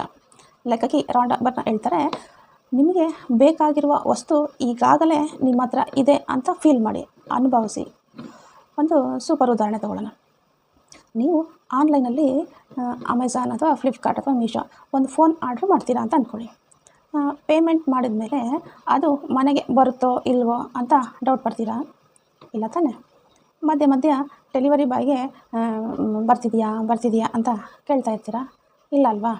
ಯಾಕಂದರೆ ನಿಮಗೆ ಕಾನ್ಫಿಡೆಂಟ್ ಇದೆ, ಗ್ಯಾರಂಟಿ ಇದೆ, ನಾನು ಆರ್ಡ್ರ್ ಮಾಡಿದ್ದೀನಿ, ಅದು ಬಂದೇ ಬರುತ್ತೆ ಅಂತ. ಯೂನಿವರ್ಸ್ ಹತ್ರನೂ ಅಷ್ಟೇ. ಒಂದು ಸಲ ಆರ್ಡ್ರ್ ಮಾಡಿದ ಮೇಲೆ ಡೌಟ್ ಮಾಡಬೇಡಿ. ಇದು ಆಗುತ್ತಾ, ನನ್ನ ಕೈಲಿ ಸಾಧ್ಯನಾ, ಇದು ಆಗುತ್ತಾ ಅಂತ ಡೌಟ್ ಬಂದರೆ ನಿಮ್ಮ ವೈಬ್ರೇಷನ್ ವೀಕ್ ಆಗುತ್ತೆ, ಡೆಲಿವರಿ ಲೇಟ್ ಆಗುತ್ತೆ. So just believe it. ಮೂರನೇ ಸ್ಟೆಪ್ ರಿಸೀವ್, ಅಂದರೆ ಸ್ವೀಕರಿಸೋದು. ಇಲ್ಲಿ ರಿಸೀವ್ ಅಂದರೆ ಸುಮ್ಮನೆ ಕೂತ್ಕೊಳ್ಳೋದಲ್ಲ, ನಾನು ಈ ಸಂತೋಷಕ್ಕೆ, ಈ ಯಶಸ್ಸಿಗೆ ಅರ್ಹನಾಗಿದ್ದೀನಿ, ಐ ಡಿಸರ್ವ್ ಇಟ್ ಅಂತ ಫೀಲ್ ಮಾಡಬೇಕು. ನಮ್ಮಲ್ಲಿ ಎಷ್ಟೋ ಜನರಿಗೆ ಒಂದು ಅಭ್ಯಾಸ ಇರುತ್ತೆ, ಯಾರಾದರೂ ಗಿಫ್ಟ್ ಕೊಟ್ಟರೆ ಅಯ್ಯೋ ಇದೆಲ್ಲ ಯಾಕೆ ಬೇಕಿತ್ತು, ಯಾಕೆ ತಂದ್ರಿ ಅಂತೀವಿ ಅಲ್ವಾ? ಯಾವಾಗ ಹಾಗೆ ಹೇಳ್ತೀರೋ ನೀವು ಆ ಗಿಫ್ಟನ್ನು ಮನಸಾರೆ ಸ್ವೀಕರಿಸ್ತಿಲ್ಲ ಅಂತ ಅರ್ಥ. ನೀವು ಯಾವಾಗ ಓಪನ್ ಮೈಂಡಿಂದ ಖುಷಿಯಿಂದ ರಿಸೀವ್ ಮಾಡ್ತೀರೋ ಆಗ ಬ್ರಹ್ಮಾಂಡ ನಿಮಗೆ ಇನ್ನೂ ಜಾಸ್ತಿ ಕೊಡುತ್ತೆ. ನೆನಪಿರಲಿ, ನೀವು ಖುಷಿಯಾಗಿದ್ರೇ, ಉತ್ಸಾಹವಾಗಿದ್ದರೆ ಮಾತ್ರ ನೀವು ಕೇಳಿದ್ದನ್ನು ರಿಸೀವ್ ಮಾಡ್ಕೊಳ್ಳೋದಕ್ಕೆ ಸಾಧ್ಯ. ಅದೇ ಬೇಜಾರಾಗಿದ್ದರೆ ನಿಮ್ಮ ಬಾಗಿಲು ಮುಚ್ಚಿರುತ್ತೆ. ಹಾಗಾದರೆ ಇದನ್ನು ಪ್ರಾಕ್ಟೀಸ್ ಮಾಡೋದು ಹೇಗೆ? ಉದಾಹರಣೆಗೆ ನಿಮಗೆ ಒಂದು ಕಾರ್ ಬೇಕು ಅಂತ ಅಂದ್ಕೊಳ್ಳಿ. ಅಂದರೆ ಕೇಳ್ಕೊಳ್ಳಿ, ಯಾವ ಕಾರು, ಯಾವ ಕಲರು, ಯಾವ ಮಾಡೆಲ್ ಅಂತ ಕ್ಲಿಯರಾಗಿ ಬರ್ಕೊಳ್ಳಿ. ಬಿಲೀವ್ ಅಂದರೆ ನಂಬಿಕೆ. ಕಣ್ಮುಚ್ಚಿ ಆ ಕಾರಲ್ಲಿ ಈಗಾಗಲೇ ಓಡಾಡ್ತಿದ್ದೀನಿ ಅಂತ ನಂಬಿ. ರಿಸೀವ್ ಅಂದರೆ ಸಿಕ್ಕಿದೆ. ರೋಡಲ್ಲಿ ಆ ಕಾರ್ ಹೋದಾಗ ವಾವ್ ಇದು ನನ್ನ ಕಾರು ಅಂತ ಖುಷಿಪಡಿ. ಆ ಫೀಲಿಂಗ್ ಮುಖ್ಯ. ಉದಾಹರಣೆಗೆ ನಿಮಗೆ ಒಳ್ಳೆಯ ಆರೋಗ್ಯ ಬೇಕು ಅಂದ್ಕೊಳ್ಳಿ. ಆಸ್ಕು, ನನ್ನ ಬಾಡಿ ಫುಲ್ ಫಿಟ್ ಆಗಿದೆ ಅಂತ ಅಂದ್ಕೊಳ್ಳಿ. ಬಿಲೀವ್. ಎಕ್ಸಸೈಸ್ ಮಾಡ್ತಿದ್ದೀರಾ, ಫುಲ್ ಎನರ್ಜೆಟಿಕ್ ಆಗಿ ಇದ್ದೀರಾ ಅಂತ ಕಲ್ಪನೆ ಮಾಡ್ಕೊಳ್ಳಿ. ರಿಸೀವ್. ನಿಮ್ಮ ಆರೋಗ್ಯದಲ್ಲಿ ಆಗುವ ಸಣ್ಣ ಸುಧಾರಣೆಗಳನ್ನು ಗಮನಿಸಿ ಮತ್ತು ಥ್ಯಾಂಕ್ಸ್ ಹೇಳಿ ಖುಷಿಯಾಗಿ ಸ್ವೀಕರಿಸಿ. ಇದು ಬೇಗ ನಿಮ್ಮ ಆರೋಗ್ಯವನ್ನು ಸುಧಾರಿಸುತ್ತೆ. ನೀವು ಯಾವತ್ತಾದರೂ ಚಿಕ್ಕ ಮಕ್ಕಳನ್ನು ಗಮನಿಸಿದ್ದೀರಾ? ಅವರು ತಮ್ಮ ತಂದೆ ಅಥವಾ ತಾಯಿ ಒಂದು ಚಿಕ್ಕ ವಸ್ತುವನ್ನು ಕೇಳ್ತಾರೆ, ತುಂಬ ಕ್ಲಿಯರಾಗಿ ಕೇಳ್ತಾರೆ. ಪಾಪ ನನಗೆ ಆ ಐಸ್ ಕ್ರೀಮ್ ಬೇಕು ಅಷ್ಟು ಹೇಳಿ ಅವರು ಸುಮ್ಮನೆ ಕುಳಿತುಕೊಳ್ಳೋದಿಲ್ಲ. ಐಸ್ ಕ್ರೀಮ್ ಬಂದೇ ಬರುತ್ತೆ ಅನ್ನೋ ನಂಬಿಕೆಯಲ್ಲಿ ಖುಷಿಯಾಗಿ ಕಾಯ್ತಾ ಇರ್ತಾರೆ. ಅವರ ಮನಸ್ಸಲ್ಲಿ ಸಿಗುತ್ತೋ ಇಲ್ಲೋ ಅನ್ನೋ ಡೌಟೇ ಇರಲ್ಲ. ಕೊನೆಗೆ ಐಸ್ ಕ್ರೀಮ್ ಕೈಗೆ ಸಿಕ್ಕಾಗ ಅದನ್ನು ಫುಲ್ ಎಂಜಾಯ್ ಮಾಡ್ತಾರೆ. ಫ್ರೆಂಡ್ಸ್, ಇದೇ ರಿಯಲ್ ಲಾ ಆಫ್ ಅಟ್ರಾಕ್ಷನ್. ನಾವು ಕೂಡ ಮಕ್ಕಳ ಹಾಗೆ ಇರಬೇಕು. ಸ್ಪಷ್ಟವಾಗಿ ಕೇಳಿ, ನಂಬಿ ಮತ್ತು ಸಂತೋಷದಿಂದ ಸ್ವೀಕರಿಸಿ. ಸಿಂಪಲ್ಲಾಗಿ ಹೇಳ್ಬೇಕಪ್ಪ ಅಂದರೆ ಈ 3 ಸ್ಟೆಪ್ಸು ನಮ್ಮ ಯೋಚನಾ ಶಕ್ತಿಗೆ ಒಂದು ದಾರಿ ತೋರಿಸುತ್ತೆ. ಮೊದಲನೇ ಸ್ಟೆಪ್ ನಮ್ಮ ಎನರ್ಜಿಗೆ ಒಂದು ಸ್ಪಷ್ಟವಾದ ಡೈರೆಕ್ಷನ್ ಕೊಡೋದು. ಎರಡನೇ ಸ್ಟೆಪ್ ಆ ಎನರ್ಜಿ ಮೇಲೆ ಬಲವಾದ ನಂಬಿಕೆ ಇಡೋದು. 3ನೇ ಸ್ಟೆಪ್, ಅದನ್ನು ತೆರೆದ ಮನಸ್ಸಿನಿಂದ ಸ್ವೀಕರಿಸೋದು. ಇದೇ ಮ್ಯಾಜಿಕ್ ಫಾರ್ಮುಲಾ. ಇದರಿಂದ ನಿಮ್ಮ ಇಡೀ ಜೀವನನೇ ಚೇಂಜ್ ಆಗ್ಬೋದು. ಆದರೆ ನೆನ್ಪಿಡಿ ಫ್ರೆಂಡ್ಸ್, ಇದು ಕೇವಲ ಒಂದು ದಿನದ ಆಟ ಅಲ್ಲ. ಇದಕ್ಕೆ ಕನ್ಸಿಸ್ಟೆನ್ಸಿ ಬೇಕು. ಜಿಮ್ಮಿಗೆ ಹೋಗಿ ಒಂದೇ ದಿನದಲ್ಲಿ ಮಾಡೋಬಿಡೋದಲ್ಲ. ಪ್ರತಿದಿನ ನಿಮ್ಮ ಯೋಚನೆಗಳನ್ನು ಪಾಸಿಟಿವ್ ದಿಕ್ಕಿನಲ್ಲಿ ತೆಗೆದುಕೊಂಡು ಹೋಗಬೇಕು. ನಿಮ್ಮ ಹತ್ರ ಈಗಾಗಲೇ ಎಲ್ಲ ಇದೆ, ನೀವು ಸಮೃದ್ಧಿಯಾಗಿ ಇದ್ದೀರಾ ಅಂತ ಪ್ರತಿದಿನ ಫೀಲ್ ಮಾಡಬೇಕು. ನೀವು ಯಾವಾಗ ಹೀಗೆ ಮಾಡೋದಕ್ಕೆ ಸ್ಟಾರ್ಟ್ ಮಾಡ್ತೀರೋ ಆಗ ಆ ಬ್ರಹ್ಮಾಂಡಕ್ಕೆ ಬೇರೆ ದಾರಿನೇ ಇರೋದಿಲ್ಲ. ನಿಮ್ಮ ಆಸೆಗಳನ್ನು ಈಡೇರಿಸಲೇಬೇಕು. ಈಗ ಯೋಚನೆ ಮಾಡಿ, ನಿಮ್ಮ ಲೈಫಲ್ಲಿ ನಿಮಗೆ ನಿಜವಾಗಿಯೂ ಏನು ಬೇಕು? ಒಳ್ಳೆ ಕರಿಯರ್ ಬೇಕಾ? ಸುಂದರವಾದ ಸಂಬಂಧ ಬೇಕಾ? ಹಣ ಬೇಕಾ? ಅಥವಾ ನೆಮ್ಮದಿ ಬೇಕಾ? ಏನೇ ಆಗಿರಲಿ, ಇವತ್ತಿಂದನೇ ಈ ಪ್ರಾಸೆಸ್ ಸ್ಟಾರ್ಟ್ ಮಾಡಿ. ಕ್ಲಿಯರಾಗಿ ಕೇಳಿ, ಮನಸಾರೆ ನಂಬಿ, ಖುಷಿಯಿಂದ ಪಡ್ಕೊಳ್ಳಿ. ಬ್ರಹ್ಮಾಂಡ ಯಾವಾಗಲೂ ನಿಮ್ಮ ಆರ್ಡರ್ಗೋಸ್ಕರ ಕಾಯ್ತಾ ಇರುತ್ತೆ. ನೀವು ಮಾಡಬೇಕಾಗಿರೋದು ಇಷ್ಟೇ, ಸರಿಯಾಗಿ ಆರ್ಡರ್ ಕೊಡೋದು, ಆಮೇಲೆ ಅದನ್ನು ಎಂಜಾಯ್ ಮಾಡ್ತಾ ಅನುಭವಿಸೋದು. ಸರಿ, ಈಗ ನಾವು ಈ ಲಾ ಆಫ್ ಅಟ್ರಾಕ್ಷನ್ನ ಸ್ಪೀಡ್ ಜಾಸ್ತಿ ಮಾಡೋದಕ್ಕೆ ದ ಸೀಕ್ರೆಟ್ ಪುಸ್ತಕದಲ್ಲಿ ಕೆಲವು ಪವರ್ಫುಲ್ ಟೂಲ್ಗಳನ್ನು ಕೊಟ್ಟಿದ್ದಾರೆ. ಅದರಲ್ಲಿ ಮುಖ್ಯವಾದದ್ದು ವಿಜುವಲೈಸೇಷನ್, ಅಂದರೆ ದೃಶ್ಯೀಕರಣ. ಏನಿದು ವಿಜುವಲೈಸೇಷನ್? ಸಿಂಪಲ್, ಕೇವಲ ಕನಸು ಕಾಣೋದಲ್ಲ. ಆ ಕನಸು ನಿಮ್ಮ ಕಣ್ಮುಂದೆ ನಡೀತಾ ಇದೆ, ಒಂದು ಸಿನಿಮಾ ಥರ ನೋಡೋದು. ಉದಾಹರಣೆಗೆ, ನಿಮಗೊಂದು ಹೊಸ ಸುಮ್ಮನೆ ಕಾರ್ ಬೇಕು ಅಂದ್ಬೇಡಿ. ಒಂದು ಸಲ ಕಣ್ಣು ಮುಚ್ಚಿ ಆ ಹೊಸ ಕಾರ್ನ ಡ್ರೈವಿಂಗ್ ಸೀಟಲ್ಲಿ ಕೂತಿದ್ದೀರಾ, ಸ್ಟೀರಿಂಗ್ ವೀಲ್ನ ಕೈಯಲ್ಲಿ ಹಿಡ್ದಿದ್ದೀರಾ, ಲಾಂಗ್ ಡ್ರೈವ್ ಹೋಗ್ತಾ ಇದ್ದೀರಾ. ತಣ್ಣನೆ ಗಾಳಿ ನಿಮ್ಮ ಮುಖಕ್ಕೆ ಬಡಿತಾ ಇದೆ. ನಿಮ್ಮ ಫ್ರೆಂಡ್ಸು ವಾವ್ ಎಂತಹ ಸೂಪರ್ ಕಾರು ಇದು ಅಂತ ನಿಮ್ಮ ಫ್ರೆಂಡ್ಸು ನಿಮ್ಮನ್ನು ಹೊಗಳ್ತಾ ಇದ್ದಾರೆ. ಈ ದೃಶ್ಯ ನಿಮ್ಮ ಕಣ್ಮುಂದೆ ಎಷ್ಟು ಕ್ಲಿಯರಾಗಿ ಬರುತ್ತೋ ಅಷ್ಟು ಬೇಗ ಆ ಬ್ರಹ್ಮಾಂಡ ಅದನ್ನು ನಿಮ್ಮ ಲೈಫ್ಗೆ ತರೋದಕ್ಕೆ ದಾರಿ ಹುಡುಕುತ್ತೆ. 2ನೇ ಟೂಲ್ ಗ್ರ್ಯಾಟಿಟ್ಯೂಡ್, ಅಂದರೆ ಕೃತಜ್ಞತೆ. ತುಂಬ ಜನ ಏನು ಮಾಡ್ತಾರೆ, ಯಾವಾಗಲೂ ನನ್ನ ಲೈಫಲ್ಲಿ ತುಂಬ ಕಷ್ಟ ಇದೆ, ನನ್ನ ಹತ್ರ ಏನೂ ಇಲ್ಲ ಅಂತ ಅಂದ್ಕೊಂಡು ಮನಸ್ಸಲ್ಲಿ ನೋವು ಮಾಡ್ಕೊತಾ ಇರ್ತಾರೆ. ನೀವು ಹೀಗೆ ಕೊರತೆ ಬಗ್ಗೆನೇ ಭಾಳ ಯೋಚನೆ ಮಾಡ್ತಾಯಿದ್ರೆ ಯೂನಿವರ್ಸ್ ನಿಮಗೆ ಇನ್ನಷ್ಟು ಕೊರತೆಯನ್ನೇ ಕೊಡುತ್ತೆ. ಆದರೆ ನಿಮ್ಮ ಹತ್ರ ಇರೋ ಸಣ್ಣ ಸಣ್ಣ ವಸ್ತುಗಳಿಗೂ ಥ್ಯಾಂಕ್ಸ್ ಹೇಳೋದಕ್ಕೆ ಶುರು ಮಾಡಿ. ಉದಾಹರಣೆಗೆ, ಈಗ ನಿಮ್ಮ ಕೈಯಲ್ಲಿ ಒಂದು ಮೊಬೈಲ್ ಇದೆ ಅಲ್ವಾ, ಅದಕ್ಕೆ ಥ್ಯಾಂಕ್ಸ್ ಹೇಳಿ. ಯಾಕಂದರೆ ಅದರಿಂದನಲ್ವಾ ನೀವು ವಿಷಯ ತಿಳ್ಕೊತಾ ಇರೋದು. ನಿಮಗೊಂದು ಸಣ್ಣ ಮನೆ ಇರ್ಬೋದು, ನನಗೆ ಇರೋದಕ್ಕೆ ಒಂದು ಮನೆ ಇದೆ ಅಂತ ಥ್ಯಾಂಕ್ಸ್ ಹೇಳಿ. ಅದು ಬಾಡಿಗೆನಾದ್ರಾಗಿರಲಿ, ಸ್ವಂತನಾದ್ರಾಗಿರಲಿ. Logic simple friends. ನಿಮ್ಮ ಫ್ರೆಂಡು ನಿಮಗೆ ಗಿಫ್ಟ್ ಕೊಟ್ಟಾಗ ನೀವು ಪದೇ ಪದೇ ಥ್ಯಾಂಕ್ ಯು ಮಚ್ಚ ಅಂತ ಹೇಳ್ತಾ ಇರ್ತೀರಲ್ವ, ಅವನಿಗೆ ಖುಷಿಯಾಗಿ ಇನ್ನೊಂದು ಗಿಫ್ಟ್ ಕೊಡ್ತಾನಲ್ವ. ನಮ್ಮ ಯೂನಿವರ್ಸ್ ಕೂಡ ಅಷ್ಟೇ. ನೀವು ಥ್ಯಾಂಕ್ಸ್ ಹೇಳಿದಷ್ಟು ಇವನು ಖುಷಿಯಾಗಿದ್ದಾನೆ ಅಂತ ಇವನು ಇನ್ನಷ್ಟು ಕೊಡೋಣ ಅಂದ್ಕೊಂಡು ಇನ್ನಷ್ಟು ಜಾಸ್ತಿನೇ ಕೊಡ್ತಾ ಇರುತ್ತೆ. 3ನೇ ಟೂಲ್ ಏನಪ್ಪ ಅಂತಂದರೆ ಅಫರ್ಮೇಷನ್ಸ್, ಅಂದರೆ ಧ್ರುವೀಕರಣ ವಾಕ್ಯಗಳನ್ನು ಪದೇ ಪದೇ ಹೇಳೋದು. ನಿಮಗೆ ಅನಿಸುತ್ತಾ ಇರ್ಬೋದು, ನಾನು ಶ್ರೀಮಂತ ಆಗೋದು ಕಷ್ಟ, ಕೆಲಸ ಸಿಗೋದು ಕಷ್ಟ ಅಂತ ಇದನ್ನೇ ದಿನಾಲು ಹೇಳ್ತಾ ಇದ್ದರೆ ನಿಮ್ಮ ಮೈಂಡು ಅದನ್ನೇ ನಂಬಿಬಿಡುತ್ತೆ ಮತ್ತು ಮುಂದೆ ಲೈಫಲ್ಲಿ ತುಂಬ ಕಷ್ಟ ಆಗುತ್ತೆ. ಅದರ ಬದಲು ಹೀಗೆ ಮಾಡಿ, ದಿನ ಬೆಳಗ್ಗೆ ಎದ್ದು ಕನ್ನಡಿ ಮುಂದೆ ನಿಂತು ಹೇಳಿ, ನಾನು ಶ್ರೀಮಂತನಾಗಲು ಅರ್ಹನಾಗಿದ್ದೇನೆ, ಐ ಡಿಸರ್ವ್ ಇಟ್. ಹಣ ನನ್ನ ಹತ್ರ ಸುಲಭವಾಗಿ ಬರ್ತಾಯಿದೆ, ನನ್ನ ಲೈಫು ಸೂಪರ್ ಆಗಿದೆ. ಇದು ಹೇಗೆ ವರ್ಕ್ ಆಗುತ್ತೆ ಗೊತ್ತಾ? ನಾವು ಯಾವುದಾದ್ರೂ ಒಂದು ಹಾಡನ್ನು ಪದೇ ಪದೇ ಕೇಳ್ತಾ ಇದ್ದರೆ ಅಥವಾ ಹೇಳ್ತಾ ಇದ್ದರೆ ಆಮೇಲೆ ನಾವು ಸುಮ್ಮನೆ ಕೂತಿದ್ರು ಆ ಹಾಡು ತಲೆಯಲ್ಲಿ ಓಡ್ತಾ ಇರುತ್ತೆ ಅಲ್ವಾ? ಅದೇ ರೀತಿಯಲ್ಲಿ ಅಫರ್ಮೇಷನ್ಸ್ ಕೂಡ ಕೆಲಸ ಮಾಡುತ್ತೆ. ನೀವು ಒಂದೇ ಪಾಸಿಟಿವ್ ಮಾತನ್ನು ಪದೇ ಪದೇ ಹೇಳ್ತಾ ಇದ್ದರೆ ಏನಾಗುತ್ತೆ ಗೊತ್ತಾ? ಅದು ನಿಮ್ಮ ಸಬ್ ಕಾನ್ಷಿಯಸ್ ಮೈಂಡಲ್ಲಿ, ಅಂದರೆ ಅಪ್ರಜ್ಞೆ ಸುಪ್ತ ಮನಸ್ಸಿನಲ್ಲಿ ಪರ್ಮನೆಂಟಾಗಿ ಅಲ್ಲೇ ಜಾಗವನ್ನು ಮಾಡ್ಕೊಂಡ್ಬಿಡುತ್ತೆ, ಕುಳಿತುಬಿಡುತ್ತೆ. ನೆನಪಿರಲಿ, ಈ ಸಬ್ಕಾನ್ಷಿಯಸ್ ಮೈಂಡ್ ತುಂಬಾ ಪವರ್ಫುಲ್. ಒಂದು ಸಲ ವಿಷಯ ತಲುಪಿದ್ರೆ ಸಾಕು, ಅದು ನಿಮ್ಮ ಅಭ್ಯಾಸ, ನಿಮ್ಮ ನಿರ್ಧಾರಗಳು ಮತ್ತು ನಿಮ್ಮ ಎನರ್ಜಿ ಎಲ್ಲವನ್ನು ಆಟೋಮೆಟಿಕ್ಕಾಗಿ ಬದಲಾಯಿಸ್ಬಿಡುತ್ತೆ. ನಾವು ಇಷ್ಟೊತ್ತು ಮಾತನಾಡಿದ್ದು ವಿಜುವಲೈಸೇಷನ್, ಗ್ರ್ಯಾಟಿಟ್ಯೂಡ್ ಮತ್ತು ಅಫರ್ಮೇಷನ್ಸ್. ಇವು ಮೂರು ಕೂಡ ಬೆಸ್ಟ್ ಫ್ರೆಂಡ್ಸ್ ಇದ್ದಾಗೆ. ಇವು ಮೂರು ಒಟ್ಟಿಗೆ ಸೇರಿದ್ರೆ ಮಾತ್ರ ಮ್ಯಾಜಿಕ್ ನಡೆಯೋದು. ಯಾಕೆ ಗೊತ್ತಾ? ನೀವು ಬರೀ ವಿಜುವಲೈಸೇಷನ್ ಮಾಡಿ ಆದರೆ ಗ್ರ್ಯಾಟಿಟ್ಯೂಡ್ ಫೀಲ್ ಮಾಡಲಿಲ್ಲ ಅಂದರೆ ನಿಮ್ಮ ಮೈಂಡು ಯೂನಿವರ್ಸ್ಗೆ ಕೊರತೆ ಸಿಗ್ನಲ್ ಕಳಿಸುತ್ತೆ.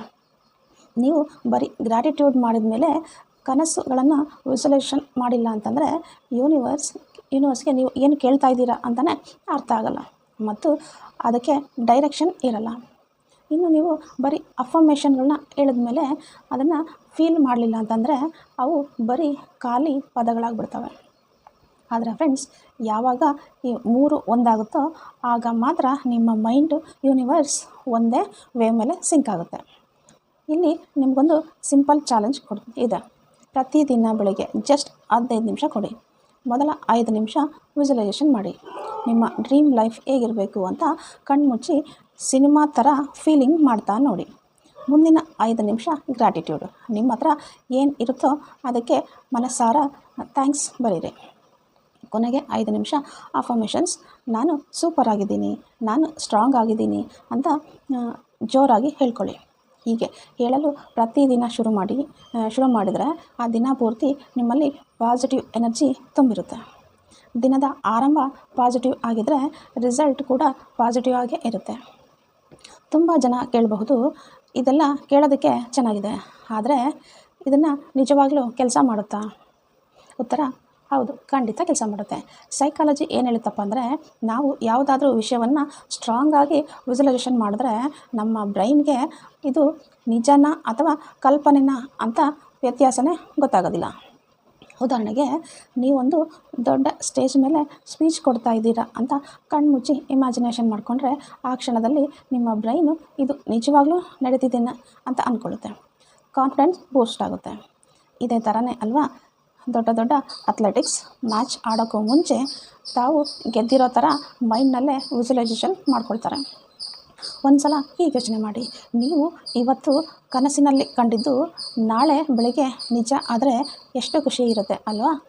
ಅದೇ ಈ ಪ್ರಾಕ್ಟೀಸ್ನ ಮ್ಯಾಜಿಕ್. ನೀವು ಕನಸಿನಿಂದ ವಾಸ್ತವಕ್ಕೆ ಒಂದು ಸೇತುವೆ ಕಟ್ಟುತ್ತೆ. ಇಲ್ಲಿ ಮುಖ್ಯವಾದ ವಿಷಯ ಏನಪ್ಪ ಅಂದರೆ, ಮನಸ್ಸು ಹಗುರ ಆಗಬೇಕು. ನಾವು ಯಾರ ಬಗ್ಗೆನಾದ್ರೂ ಕಂಪ್ಲೇಂಟ್ ಮಾಡಿದಾಗ ಮನಸ್ಸು ಭಾರ ಆಗುತ್ತೆ. ಅದೇ ಥ್ಯಾಂಕ್ಸ್ ಹೇಳಿದಾಗ ಮನಸ್ಸು ತಕ್ಷಣ ಹಗುರ ಆಗುತ್ತೆ. ನೆನಪಿರಲಿ, ಹಗುರವಾದ ಮನಸ್ಸು ಮಾತ್ರ ಪಾಸಿಟಿವಿಟಿನ ಅಟ್ರ್ಯಾಕ್ಟ್ ಮಾಡುತ್ತೆ. ಅದೇ ರೀತಿ ಅಫರ್ಮೇಷನ್ಸ್ ಹೇಳಬೇಕಾದ್ರೆ ಬಾಯಿಂದ ಮಾತ್ರ ಅಷ್ಟೇ ಹೇಳಬೇಡಿ. ಹೃದಯದಿಂದ ನಾನು ಹೆಲ್ದಿ ಆಗಿದ್ದೀನಿ ಅಂದಾಗ ನಿಮ್ಮ ಶರೀರ ನಿಜವಾಗ್ಲೂ ಸ್ಟ್ರಾಂಗ್ ಆಗಿದೆ ಅಂತ ಫೀಲ್ ಮಾಡಿ. ಆ ಫೀಲಿಂಗ್ ನಿಮ್ಮ ಬ್ರೈನ್ಗೆ ಮುಟ್ಟಬೇಕು. ಯಾವಾಗ ನಿಮ್ಮ ಲೈಫಲ್ಲಿ ತುಂಬ ಬೇಜಾರಾದಾಗ ದಾರಿ ಕಾಣಿಸ್ತಿಲ್ಲ ಅಂತ ಅನಿಸಿದ್ರೆ ನಿಮಗೋಸ್ಕರ ಸ್ವಲ್ಪ ಟೈಮ್ನ ಕೊಡಿ. ಕಣ್ಮುಚ್ಚಿ ನಿಮ್ಮ ಕನಸಿನ ಜೀವನವನ್ನು ನೋಡಿ. ಇರೋದಕ್ಕೆ ಥ್ಯಾಂಕ್ಸ್ ಹೇಳಿ. ಒಳ್ಳೆ ಮಾತುಗಳನ್ನು ಹೇಳ್ಕೊಳ್ಳಿ. ನಿಧಾನವಾಗಿ ನೀವೇ ನೋಡ್ತೀರಾ ನಿಮ್ಮ ಜೀವನ ಬದಲಾವಣೆ ಆಗ್ತಾ ಇರೋದನ್ನು. ಇದು ಇವತ್ತೇ ಆಗದೇ ಇರ್ಬೋದು, ಆದರೆ ನಿಮ್ಮ ಫೀಲಿಂಗ್, ನಿಮ್ಮ ಎನರ್ಜಿ, ನಿಮ್ಮ ಫ್ರೀಕ್ವೆನ್ಸಿ ಖಂಡಿತ ಬದಲಾಗುತ್ತೆ. ಯಾವಾಗ ಎನರ್ಜಿ ಫ್ರೀಕ್ವೆನ್ಸಿ ಬದಲಾಗುತ್ತೋ ನಿಮ್ಮ ದಾರಿ ಕೂಡ ಬದಲಾಗುತ್ತೆ. ಸೊ ಫ್ರೆಂಡ್ಸ್, ನೀವು ರೆಡಿ ಇದ್ದೀರಾ ನಿಮ್ಮ ಲೈಫ್ ಚೇಂಜ್ ಮಾಡ್ಕೊಳ್ಳೋದಕ್ಕೆ? ಇವತ್ತಿಂದನೇ ಈ 3 ಮ್ಯಾಜಿಕ್ ಟೂಲ್ಸ್ಗಳನ್ನು ಯೂಸ್ ಮಾಡೋದಕ್ಕೆ ಶುರು ಮಾಡಿ. ವಿಜುವಲೈಸೇಷನ್, ಗ್ರ್ಯಾಟಿಟ್ಯೂಡ್ ಮತ್ತು ಅಫರ್ಮೇಷನ್ಸ್. ಇಷ್ಟೇ, ನಿಮ್ಮ ಕನಸುಗಳು ನಿಧಾನವಾಗಿ ನಿಜ ಆಗೋದಕ್ಕೆ ಸಂಶಯನೇ ಇಲ್ಲ. ಇದು ರಾಂಡಾ ಬರ್ನಾ ಅವರ ದ ಸೀಕ್ರೆಟ್ ಪುಸ್ತಕದ ಸಾರಾಂಶ. ಈ ವಿಡಿಯೋ ನಿಮಗೆ ಹೇಗನ್ನಿಸ್ತು? ನಿಮ್ಮ ಲೈಫ್ನಲ್ಲಿ ಏನನ್ನು ಮ್ಯಾನಿಫೆಸ್ಟ್ ಮಾಡಬೇಕು ಅಂತ ಇದ್ದೀರಾ? ಮರೆಯದೆ ಕಮೆಂಟ್ಸ್ ಮಾಡಿ ತಿಳಿಸಿ. ವಿಡಿಯೋ ಇಷ್ಟ ಆಗಿದರೆ ಲೈಕ್ ಮಾಡಿ, ನಿಮ್ಮ ಫ್ರೆಂಡ್ಸ್ ಜೊತೆ, ಫ್ಯಾಮಿಲಿ ಮೆಂಬರ್ಸ್ ಜೊತೆ ಶೇರ್ ಮಾಡಿ. ಇದೇ ಥರ ಲೈಫ್ ಚೇಂಜಿಂಗ್ ಇನ್ಫಾರ್ಮೇಷನ್ಗೋಸ್ಕರ ನೀವು ನನ್ನ ಚಾನಲ್ಗೆ ಸಬ್ಸ್ಕ್ರೈಬ್ ಮಾಡ್ಕೊಳ್ಳಿ.